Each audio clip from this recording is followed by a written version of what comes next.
मुतरादिफ है। इसी पर बात करेंगे। हमारे साथ पाकिस्तान तहरीक इंसाफ से मौजूद हैं महराज शाह जिलानी साहब। बहुत शुक्रिया जिलानी साहब, आपने अपना कीमती वक्त इनायत किया।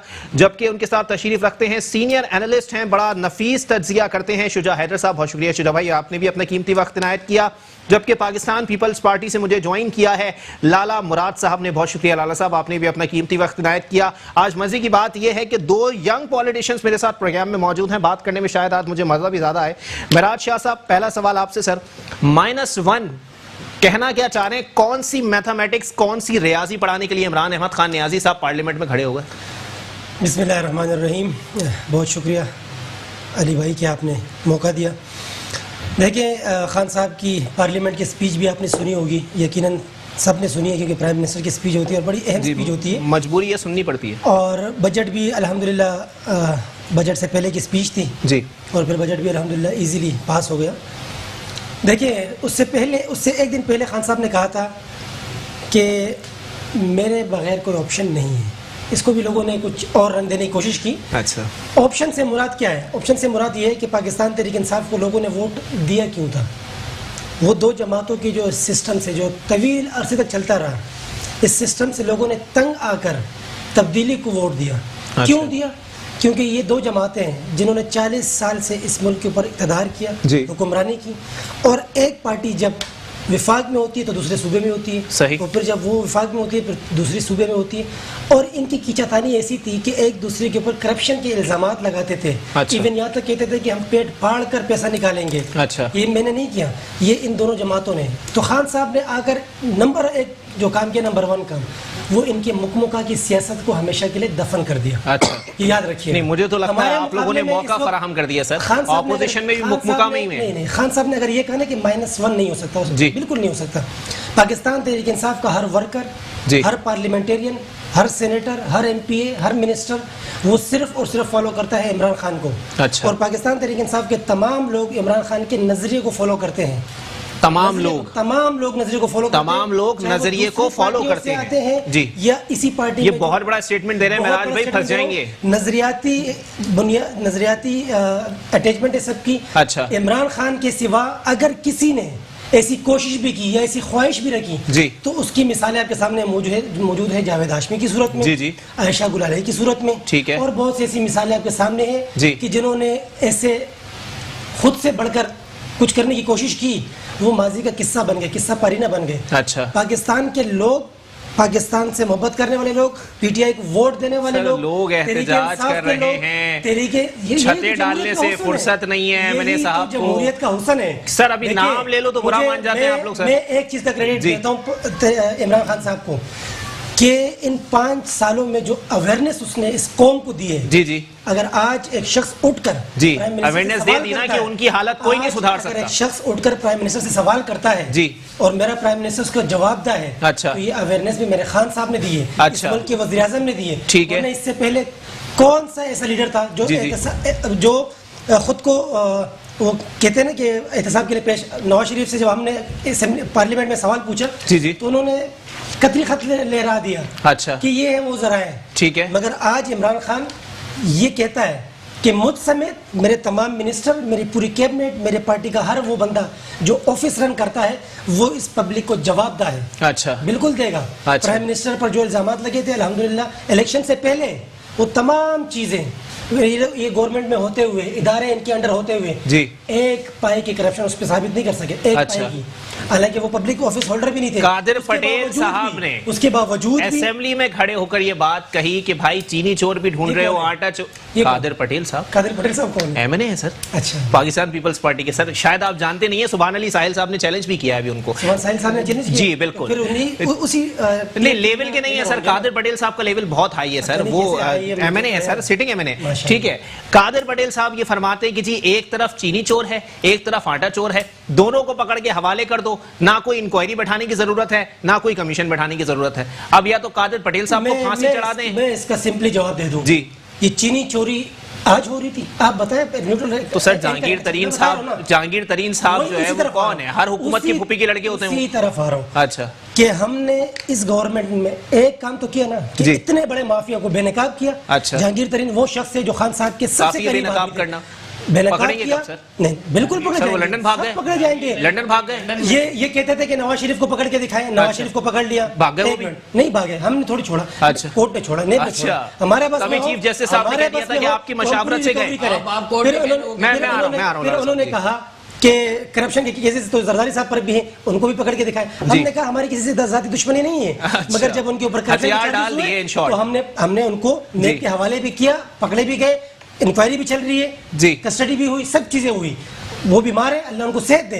मगर याद रखिएगा कि अगर अपने हो या पराया हो, खान साहब ने एक बड़ी पते की बात की असेंबली में खड़े होकर, उसने कहा अगर -1 हो भी गया तो एहतसाब का अमल नहीं रुकेगा।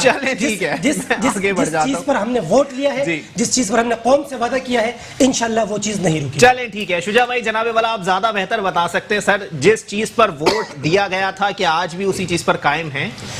देखिए अली, आप बहुत जल्दी रिजल्ट मांग रहे हैं। एक बच्चे ने अभी स्कूल में एडमिशन लिया है और आप शोर कर रहे हैं वो फेल हो गया, फेल हो गया, फेल हो गया। अभी तो एग्जाम आए नहीं, अभी तो 2 साल हुए हैं यार, अभी तो 5 साल का पूरा सर मंथली टेस्ट में फेल हो रहा है, तो मैं एग्जामिनेशन का वेट कैसे करूं सर? देखिए बात यह है कि इमरान खान, मैं पीटीआई की कोई बात नहीं कर रहा। अच्छा। इस वक्त इमरान खान वर्सेस माफिया। अच्छा। और इसका मैं इसको इकबाल जुर्म कहूँगा, इतराफ़ जुर्म कहूँगा। अभी 2 दिन पहले पार्लियामेंट में आपके बड़े कोहनामश सियासतदान है एहसन इकबाल साहब, उन्होंने खड़े होकर कहा है कि पाकिस्तान का गोरबाचोफ है इमरान खान। गोरबाचोफ ने तमाम माफियाओं के खिलाफ जो है एक साथ जंग छेड़ दी। अच्छा। और उसके बाद वो माफिया को तो नहीं गिरा सके, हाँ रियासत को तोड़ दिया उन्होंने। सही। और पाकिस्तान के गोरबाचोफ इमरान खान है। इसका मतलब उन्होंने ये कबूल लिया कि इमरान खान माफिया से लड़ रहे हैं, एक तरह से उन्होंने अपने आप को माफिया तस्लीम कर लिया। ठीक है। अब रह गई बात यह कि इमरान खान कुछ नहीं कर पा रहे हैं, थोड़ा सा जल्द। देखिए पूरा एक सिस्टम बिगड़ा हुआ है। बात आप ये कहते हैं कि जनाब आपने चीनी चोर नहीं पकड़े, आटा चोर नहीं पकड़े, नवाज शरीफ नहीं पकड़े गए, जरदारी साहब पे इल्ज़ाम लगे नहीं पकड़े गए। पूरा जुडिशरी सिस्टम आपका करप्ट है। किस तरीके से को पकड़ लिया? जिस मुल्क में एक चीफ जस्टिस जो अपने वक्त का चीफ जस्टिस है वो जाके अस्पताल में पकड़ लेता है कि ये शराब है और ये जनाब शराब की बोतलें बरामद होती हैं, और वो ये साबित नहीं कर पाता, और वो पता चलता है कि वो तो शहद था। अच्छा। और वो क्या नाम है, वो जैतून का तेल था। तो जो अदालत का निजाम सिर्फ अस्पताल ही याद है शुजा भाई, ये गाड़ी भी याद है? जी गाड़ी भी याद होगी सर। चले आगे आ जाए। तो बात ये है कि सिस्टम ही करप्ट है। नारा मारा था उन्होंने तहरीक इंसाफ, उनको इस बात का पता चल। देखिए डॉक्टर वो है जो सबसे पहले तो तशखीस कर ले कि मर्ज क्या है। सही। उन्होंने मर्ज को तो डिफाइन कर लिया कि हाँ जी हमें इंसाफ चाहिए। सारी प्रॉब्लम इस मुल्क की जो है ना वो नाइंसाफी है। अब उस इंसाफ के सिस्टम को कैसे सही कर पाएंगे? एक तरफ नहीं है, चौमुखी जंग लड़ रहे हैं। कोरोना ने मईशत को अलग तबाह किया हुआ है, जंग हमारे सर पे अलग मुसल्लत है। अभी आपने सुना स्टॉक एक्सचेंज पे हमला हुआ, अंदरूनी खलफशार अलग है, दुश्मन हमारा हर तरीके से हमारे खिलाफ जो है वो कोई मौका हाथ से जाने नहीं दे रहा। तो इमरान खान के लिए एक चैलेंज नहीं है कोई, वो फिर उनके अपने भी आसीन में सांप बहुत सारे हैं। जैसे आपने भाई ने कहा कि सब इमरान खान के नज़रिए से मुत्तफिक है। मेरे ख्याल में हमारे यहाँ जो है पिछले 75 साल से जिन्ना साहब की जैसे ही आंखें बंद हुई उसके बाद से ये तय हो गया कि कुछ लोगों ने जो है 2% लोग जो इस कौम के थे उन्होंने इस कौम पे मुसल्लत हैं। सिर्फ चेहरे बदल रहे हैं, नज़रिया वही चल रहा है। और नज़रिया क्या है कि लूट मार और भाग। अच्छा। सारे सियासतदान, सारे ब्यूरोक्रेट्स, इन सब के। लेकिन शुजा भाई देखें, चाहे ये लोग हों या ये लोग हों, ऑडिटर जनरल तो अपना काम करता है ना सर। 927 की उन पे निकली थी, 247 की इन पे निकल आई है। तो सर इसका मतलब है ना कि हर टोपी पहनने वाला जिना नहीं होता। ऐसे ही है, मैं कह रहा हूँ ना कि पूरा सिस्टम खराब। मैं तो पीटीआई की बात ही नहीं कर रहा हूँ, मतलब सिर्फ एक इमरान खान है जो जंग लड़ रहा है। अच्छा। और उसको हर तरफ देखना है, उसने ना सिर्फ अपोजिशन से मुकाबला करना, उसने अपनी सफ में भी देखना है। सही। कि उनकी अपनी सफों में कौन बैठे हुए हैं, बगौल उनके बराबर में चीनी चोर है, इस तरफ आटा चोर है, दोनों को पकड़ लो। पकड़ना इतना आसान नहीं है ना यार। पकड़ तो लिया था नवाज शरीफ को, पकड़ तो लिया था जरदारी को, क्या हुआ? आपके अभी लाहौर के हाई कोर्ट से किसको बरी किया गया है? मेरे ख्याल में वो राजा परवेज अशरफ के ऊपर, जिनके ऊपर इतना बड़ा इल्जाम था, वो सब साफ हो गए। तो सिस्टम ही इतना करप्ट है कि आप नहीं किसी को पकड़ सकते। ये सिस्टम चेंज करना होगा। चले ठीक है। लाला मुराद साहब जनाबे वाला, ऑपोजिशन कहूं या खोखली ऑपोजिशन कहूं सर, क्योंकि जाहिर सी बात है सिर्फ नारे मारे जाते हैं, एक दूसरे को बदतमीजी से पुकारा जाता है, एक दूसरे के ऊपर पर्सनल अटैक किए जाते हैं। लेकिन जब बिल मंजूर कराना हो, बजट मंजूर कराना हो, तो मुत्तफिका तौर पर मुत्तफिका राय से वो चीजें मंजूर हो जाती हैं सर। मुनाफिकत की इंतहा है सर। ठीक है, आपका सवाल मुकम्मल हो जी। सर मैं चाहूंगा कि मेरे को बीच में कोई इंटरप्ट ना करे। जी जी सर, बात यह है कि आपने बात की कि हमारा बिल हम मंजूर नहीं करवा पाते नेशनल असेंबली से। जी अब सर बात यह है कि असाइशिया दिया था, वज़ीर आज़म साहब ने डिनर दिया था पार्लियामेंटेरियंस को, अपनी सपोर्टेड जमायतों को रात को, जिसमें उन्होंने बिल पास करवाना था, उसमें एमक्यूएम को भी तलब किया गया था, जितनी भी हुकूमतें जमायतें हैं सबको बुलाया गया था जी, जिसमें काफ लीग भी नहीं गई। मैंगल साहब पहले छोड़ चुके हैं, शाहदैन बुगटी साहब कुछ सीटों के साथ वो भी उस चीज़ से पसंद नहीं कर रहे। परवेज इलाही साहब ने एक बात कही कि हम बिल में तो पीटीआई को सपोर्ट करेंगे लेकिन हम डिनर में नहीं आएंगे। अब इस चीज से होगी उनकी सर, मैं आपको जवाब दे रहा हूँ। उनसे सवाल किया गया, एक सहाफी ने उनसे सवाल किया कि आपकी जमायत से कोई भी नहीं आ सकता, मोहनिस इलाही भी नहीं आ सकते, चौधरी शुजात नहीं आ सकते, आपके सूबाई सदर हैं, आपके सूबाई जनरल सेक्रेटरी हैं, कोई नहीं आ सकते। उन्होंने कहा सब मसरूफ है। तो सर जब कुछ बातें ऐसी होती हैं जो कहना नहीं चाहते लेकिन समझाना हम जरूर चाहते हैं, तो वो काफ लीग ने पीटीआई को समझाई कि देखें हम जिस तरह से देखें कोई भी इमरान खान को गिराना नहीं चाह रहा। मेरे भाई ने अभी एक बात कही कि -1 नहीं होगा। क्या आपने किसी ऑपोजिशन जमायत को इनसे पहले कहते हुए सुना कि -1 होगा? किसी ने भी नहीं कहा था। हम तो कह रहे थे कि भाई डू बेटर, डू बेटर। ये इन्होंने बात कही कि -1 कोई गिराना नहीं चाहता। आप मेरी ये जी जी नहीं मेरा एक सवाल है सर, मैं आपको उसका जवाब दे रहा हूं, आपको कह रहा हूं इमरान खान साहब को कोई गिराना नहीं चाहता। मैं आपको उसका जवाब दे नहीं आप ये सवाल आप ये बात करके फंस गए सर, मैं अब इस पे जाने नहीं दूंगा। आप बताएं सर, आप मेरी वाकई इमरान खान साहब को कोई गिराना नहीं चाहता? आपको उसका जवाब दे दूंगा।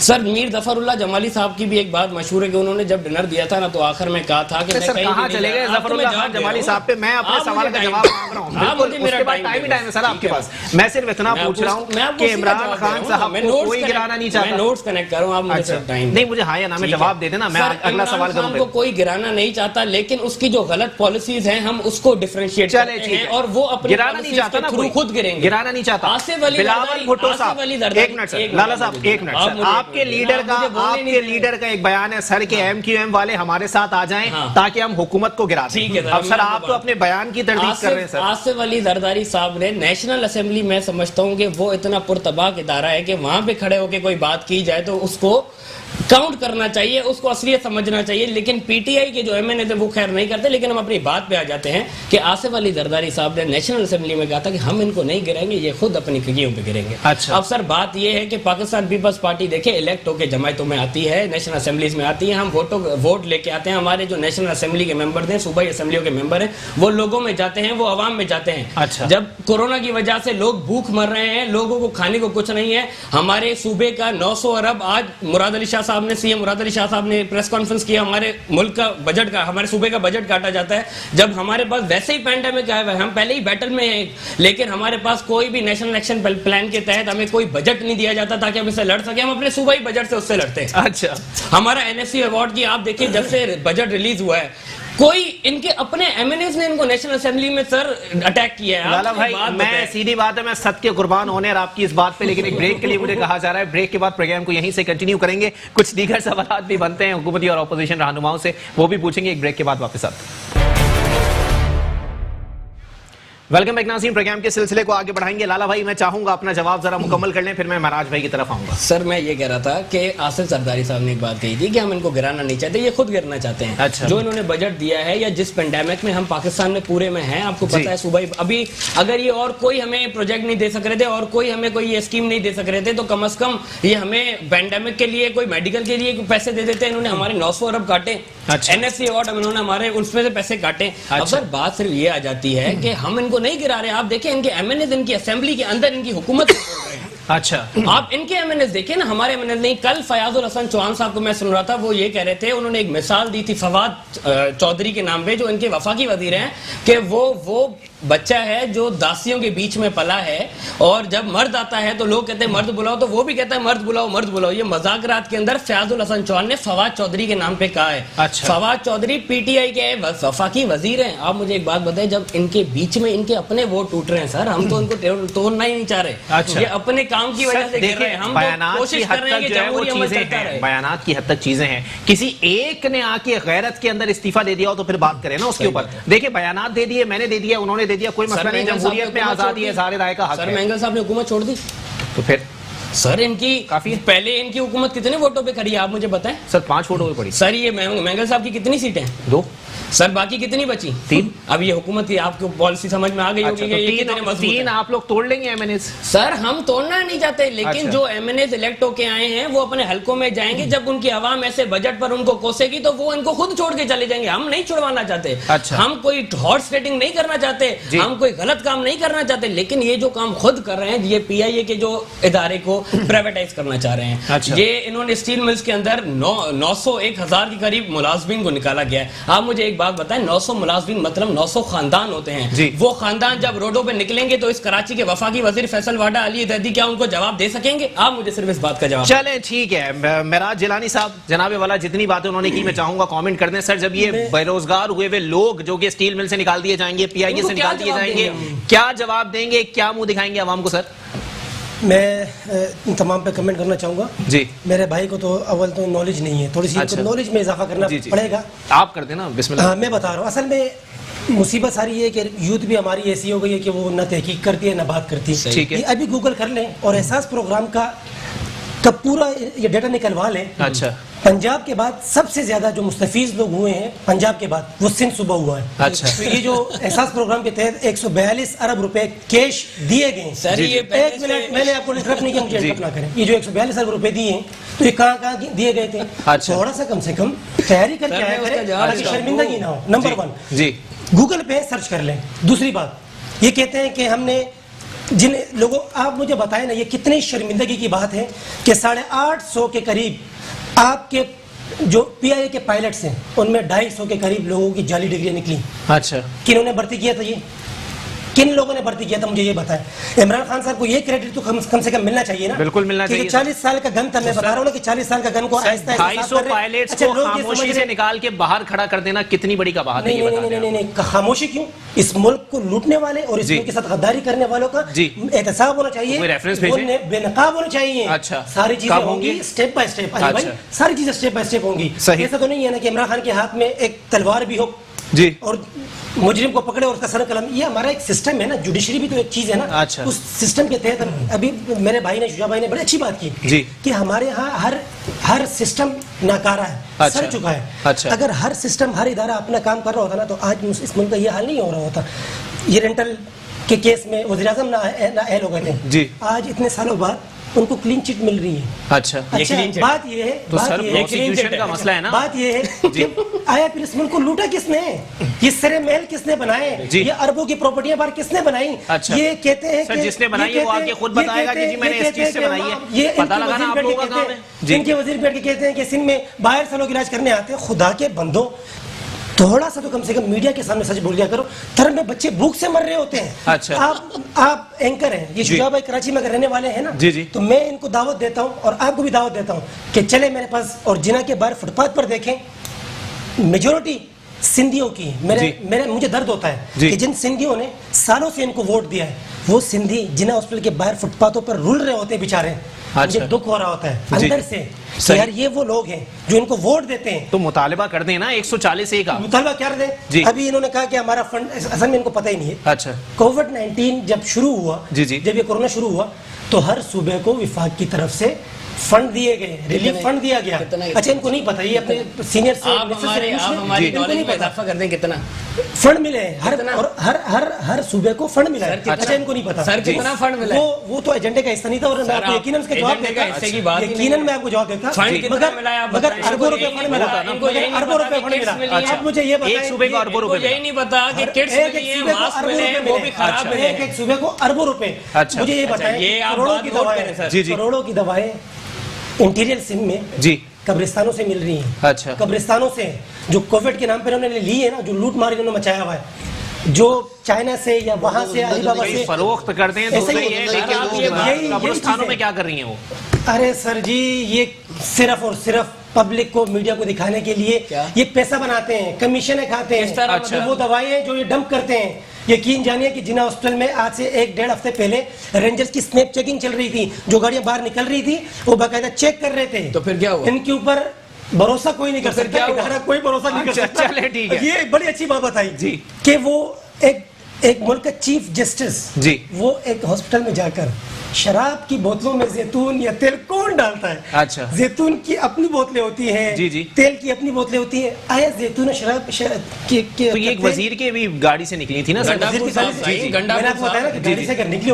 लेके जा रहे थे, वो जायज है, वो जायज है, गाड़ी से निकले तो जायज है, अस्पताल से निकले ना जायज। बताएं किस मिनिस्टर के हॉस्पिटल से निकली और सर जिनसे अपनी जुल्फे नहीं समझती, कश्मीर का मसला संभालने के लिए दिया हुआ है आप लोगों ने। जो जिसके ऊपर चार्जेस थी, जेल से इसलिए निकला कि मैं बीमार हूँ और बीमारी की आड़ में जिना हॉस्पिटल जो इनकी दूसरी जिना अस्पताल से नहीं निकला था, ये जियाउद्दीन हॉस्पिटल से निकला, जियाउद्दीन हॉस्पिटल से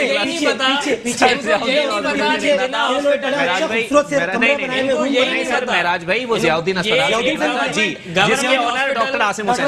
गवर्नमेंट हॉस्पिटल और प्राइवेट हॉस्पिटल में इनको फर्क नहीं पता, फर्क कर लिया, मान लिया, अब मान लिया, नॉलेज आप इनकी चेक करें, सही है, कुछ सीख लें, कुछ मान लिया।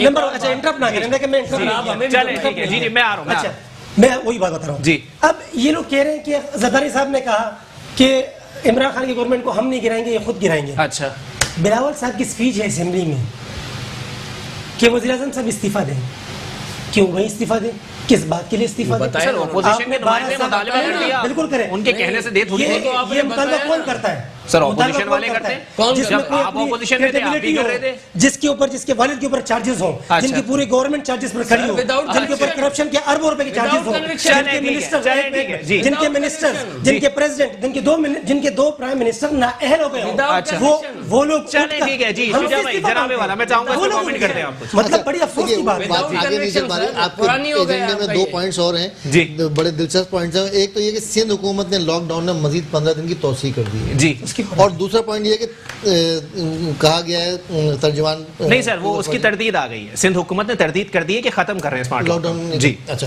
उन्होंने ये कहा है कि मईशत तबाही के दहाने पर पहुंच चुकी है। ठीक है, तो मईशत तबाही के दहाने पे क्यों पहुंच रही है भाई? इस बात को भी तो रियलाइज करें कि लॉकडाउन मसले का हल नहीं है। अच्छा, कोरोना का जो वायरस आप उसको कितना भी खतरनाक कह लें, अगर आप लॉकडाउन कर देंगे तो मईशत तबाह कर देगा। हमारी मईशत तबाही के दहाने पर हकीकत में पहुंच गई। अच्छा, हल वही है जो कि इमरान खान ने पहले दिन कहा था कि स्मार्ट लॉकडाउन करें और एहतियात करें। अभी इन्होंने कहा लॉकडाउन हल नहीं है जी, हाँ स्मार्ट लॉकडाउन की बात जी, चले मैं आ रहा हूँ। ओवरऑल लॉकडाउन जो है वो हल नहीं है, स्मार्ट लॉकडाउन करना पड़ेगा, एहतियात करनी पड़ेगी। लेकिन हमें अपने दिहाड़ी करने वाले रोजगार जो रोज का कमाने वाले लोग हैं, रोज खड्डा खोद के रोज पैसे पानी निकालने वाले लोग हैं। शुजा भाई आपको नहीं लगता सर सियासतदान, मैं किसी एक पार्टी की बात ना करूं तो सियासतदानों की जो बयानात है कि बताएं जी भूख से कौन मरा कराची के अंदर, ये इंतहाई मुज़हका खेज नहीं है सर? इस पे आप फलाही तंजीमों को खिराज तहसीन पेश करें, आप फिरौनों की तरह निकल के आ रहे हैं।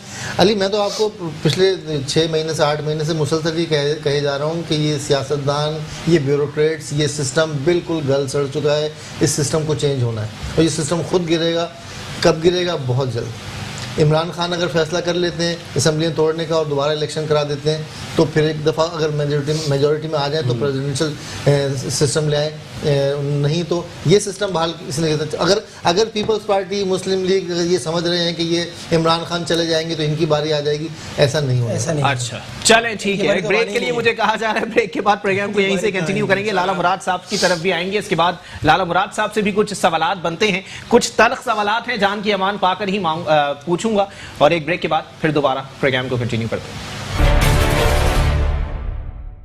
वेलकम बैक नाज़रीन, प्रोग्राम के सिलसिले को आगे बढ़ाएंगे। लाला मुराद साहब जनाबे वाला बताइएगा सर, जितनी चार्जशीट आपके खिलाफ खुली है ना सर, अगर सीधी बात है कि कहाँ गए सर वो फालूदे वाले, वो लस्सी वाले जिनके अकाउंट के अंदर आप लोगों ने अरबों रुपए डाले थे? मैं भी शनाख्ती कार्ड फेंक के आया था बिलावल हाउस के सामने, मेरे अकाउंट में नहीं आया, क्या वजह है सर? सर मैं आपको जवाब देता हूं, बीच में इंटरप्ट नहीं कीजिएगा सर प्लीज।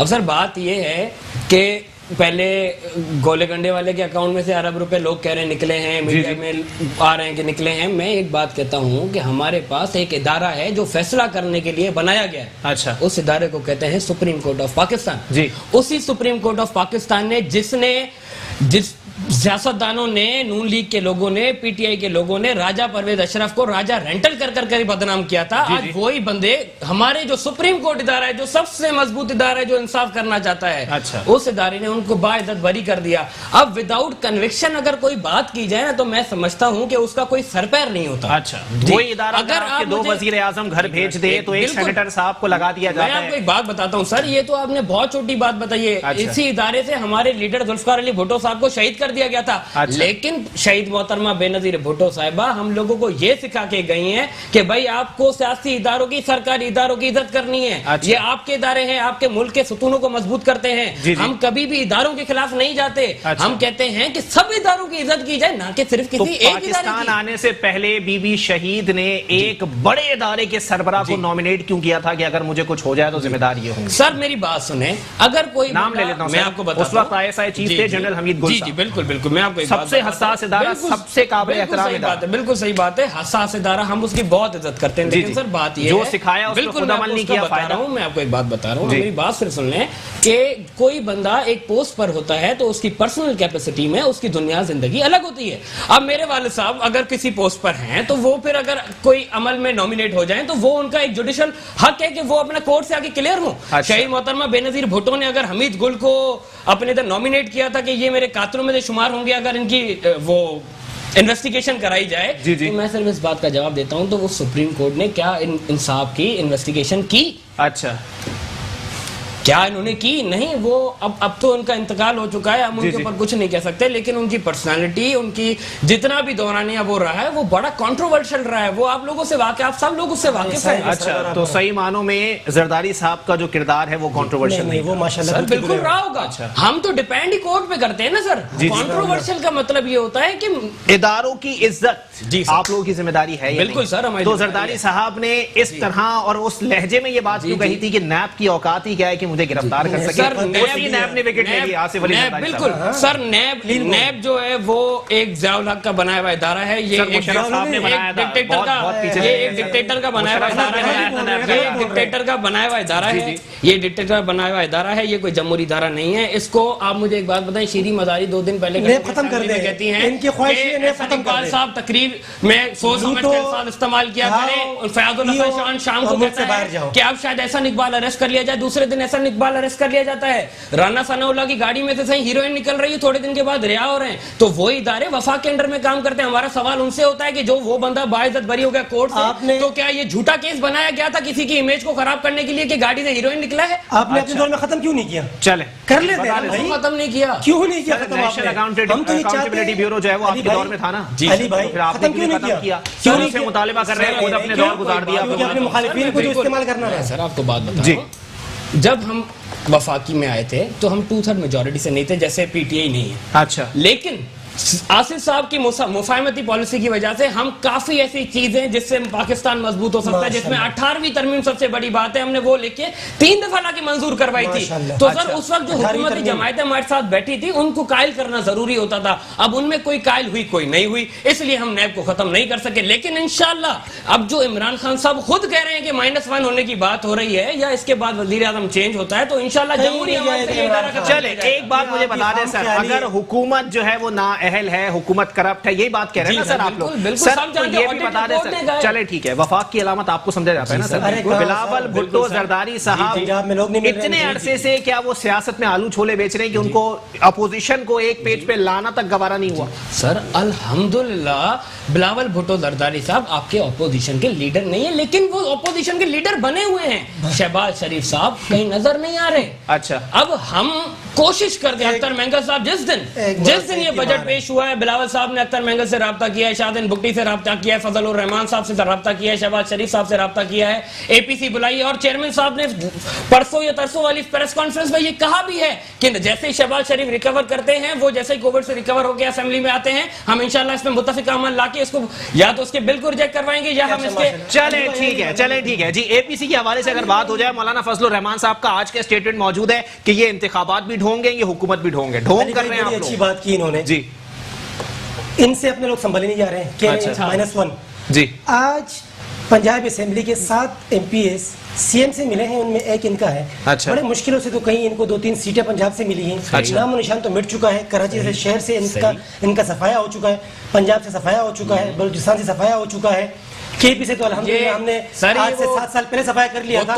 बात ये है एक ही बात याद पोजीशन करेंगे रहते हैं, ये वही तोते हैं। इसको मेहनत करनी पड़ेगी, अपोजिशन लीडर बनने की। बिलावल साहब को इन बातों में चोर होना पड़ेगा। कहते हैं जब पानी आता है तो फिर ज्यादा बारिश आती है, जब ज्यादा पानी आता है। यही स्टेटमेंट का क्या है सर, 12 मौसम तो प्राइम मिनिस्टर साहब ने भी दिखा दिए थे, ऐसी क्या बात मांग रहे हैं? तो -1 ये क्या करेंगे, क्या करेंगे? इनको पहले शेख रशीद साहब के पास जाके अच्छा बिलावल साहब को ट्रेनिंग देनी चाहिए सियासत की, क्योंकि देखिए जरदारी साहब ने उनको क्या ट्रेनिंग देनी है? जरदारी साहब ने उनको करप्शन की ट्रेनिंग देनी है। अच्छा उनको मिस्टर 10% कौन मशहूर है? मैं मशहूर है, आप मशहूर है। रिकमेंडेशन हमें अच्छी नहीं है। इमरान खान साहब कहते थे कि इस जैसे बंदे को मैं चपड़ासी बिलावल साहब के नाम पे ये बात कर रहे हैं, मशहूर कौन थे? वो क्या तरबियत करेंगे सियासी? जबरदस्त शेर पड़ा है भुट्टो इनके लिए, बहुत जबरदस्त शेर पड़ा है। बात ये है कि ये पूरी पार्टी जो बोने हैं ना, यूसुफ रजा गिलानी साहब मुल्क के वजीर आज़म थे। एक आजकल के जो वजीर आज़म थे, अपने से लंबे बंदों को कद नाप रहे हैं। ये बिलावल साहब से जब बात करते हैं तो इनकी बात वैसे ही लगती है। अरे एक मुराद सईद की मार है, एक मुराद सईद की मार है। मुराद सईद खड़े होते हैं, ये तुम दबा के भाग जाते हैं असेंबली से। एक मुराद सईद की मार है, सिर्फ एक मुराद सईद। वहाँ स्पीकर कहता है कि कादिर पटेल ने बताया है, जी मुराद सईद साहब कहते हैं कि शुक्रिया जनाब स्पीकर, वो जाना पूरी असेंबली खाली हो जाती है अपोजिशन से कि मुराद पोजीशन करेंगे। खान साहब 2 महीने में, 2 महीने में, 3 महीने में एक बार आते हैं असेंबली। वो तो छोड़े, जो खान का टाइगर है मुराद सईद, जो ग्रास रूट लेवल का वर्कर है, वो कहते हैं कि थैंक यू जनाब स्पीकर। पूरी असेंबली बाहर हो जाती है। ये बात करेंगे इमरान खान के ऊपर। ये मुझे बताए, ये हमें बताया ना कि काफिक नाराज है, शाहजहान भुट्टी नाराज है, मेंगल साहब नाराज है। इनके 39 वोट कहाँ गए असेंबली में बजट पास करते हुए? पूरी ऑपोजिशन एक मुराद सईद की मार है। एक मुराद सईद भाई, मुराद सईद ने बड़ी मेहनत की है, एक मुराद सईद बड़ी जिद्दोजहद की है मुराद सईद ने भाई। इदारों को मजबूत करना होगा, फैमिली पॉलिटिक्स खत्म करनी होगी। आखिर बिलावल जरदारी में, मरियम नवाज शरीफ में ऐसी क्या काबिलियत है जो ख्वाजा आसिफ में नहीं है, जो कि एहसन में नहीं है? ऐसा क्या है? अच्छा। ये फैमिली पॉलिटिक्स, ये शाही सिस्टम, शाही सियासत खत्म करनी होगी और नए चेहरे आएंगे और नए चेहरे आने चाहिए। मेरा ख्याल है मुझे कोई इतराज नहीं है अगर शाहिद आफरीदी आप 5 साल बाद अगर देखें शाहिद अफरीदी तैयारी तो पकड़ लिया वैसे उन्होंने, ये तो माशाल्लाह से फुल ट्रैक पे है। ठीक है, नए चेहरे आने चाहिए, वो लोग जो अच्छी फेम के साथ हो, जिनका अपना एक नाम हो और जिनका लॉयल्टी जो है वो चेक हो चुकी हो। सर बिल्कुल, चलें ठीक है। एक जरा मुझे बता दीजिएगा टाइम कितना रह गया हमारे पास? सर अब हमें टाइम दें, हम थोड़ा सा तो जी राना साहब, अब आप जरा बताइएगा सर, जनाबे वाला। सर अभी मेरे भाई ने, मेरे दोस्त ने, मुझे बहुत अच्छा लगा, नौजवान बंदा है, अच्छा। काम कर रहा है, इंशाल्लाह पीपल्स पार्टी में आ जाएगा। अच्छा। इनके ऊपर मुझे एक बात बड़ी अच्छी लगी है कि इस बंदे ने ये बात कही है कि भाई नए फेसेस आने चाहिए। अच्छा। अब इमरान खान जब वफाकी कैबिनेट बुलाते हैं ना अपनी, तो उनको ये बात कहनी चाहिए कि नए बंदे आने चाहिए। ये आधी पीपल्स पार्टी, आधी नून लीग, आधी फलानी जमात, सबको मिला के वफाकी कैबिनेट बनानी थी, तो चोर कैसे पकड़ेंगे? यही तो चोर थे 5 साल पहले इनके लिए। यही तो बिल जला रहे थे, यही तो बिल जला। ये वफाकी वजीरों के नाम फैसल वाडा, ये लोग कौन है? ठीक है, होंगे गुलाम सरवर खान, मगर मुराद सईद को देख ले, अली जैदी को देख ले, फैसल वाडा को देख ले, अली अमीन गंडापुर को देख ले, जरदारी को देख ले, फरूख हबीब को देख ले। ये इतने यंग लोग हैं जो ग्रास रूट लेवल से उठ के जिन्होंने सियासत की है। इनको सारी आपके आरिफ अली साहब सदर पाकिस्तान बने हुए हैं। आपके सीएम महमूद खान साहब, आपके सीएम पंजाब, कौन लोग हैं वो सीएम पंजाब तो नून लीग में थे सर। सीएम पंजाब को कहाँ लेकर आ गए? जिले के प्रेसिडेंट, जिले के नाजिम थे। जुनूबी पंजाब सूबा महाज से वो आए थे पीटीआई से कोई ताल्लुक नहीं था। शरफ दौर में जिले के नाजिम थे। अच्छा। एमपीए भी जिंदगी में नहीं बने, जिंदगी में नहीं बने, एमपीए बने और खान साहब ने उनको चीफ मिनिस्टर बनाया। बस मुझे ये बताया कि जरदारी के बाद ये खुद कौन आया? ये वो बंदे जब हम इनको असेंबली में, जब इनको असेंबली में बोलते कि फरजंद जरदारी, वो उनको आग लग जाती है कि हमें फरजंद जरदारी वो भुट्टो के नाम पे रहते हैं, भुट्टो के नाम पे बेटे बनने के लिए तैयार नहीं है। अब हम क्या कर सकते हैं? अपने वालिद साहब को ऑन नहीं करते, वालिद साहब बेटे को ऑन नहीं करते, बहुत परेशान है। अब आवाम जानने लगी है, बहुत परेशानी है। मैं चाहूंगा कि आप बात करें। सर मैं ये सिर्फ कहना चाह रहा हूँ कि जो ये कह रहे हैं कि नए शक्लें लेके आते हैं, ये फवाद चौधरी, ये गुलाम सरवर खान, ये एविएशन के मिनिस्टर हैं गुलाम सरवर खान साहब, ये कह रहे हैं कि 250 लाइसेंस जाली हैं। अब वही वजीर पहले पीपल्स पार्टी में थे, पहले नून लीग में थे, अब उनको आपने वजीर बनाया हुआ है, आप उसको वजारत से उतारो, कप्तान खड़ा कर दो, आप गिराओ उसको।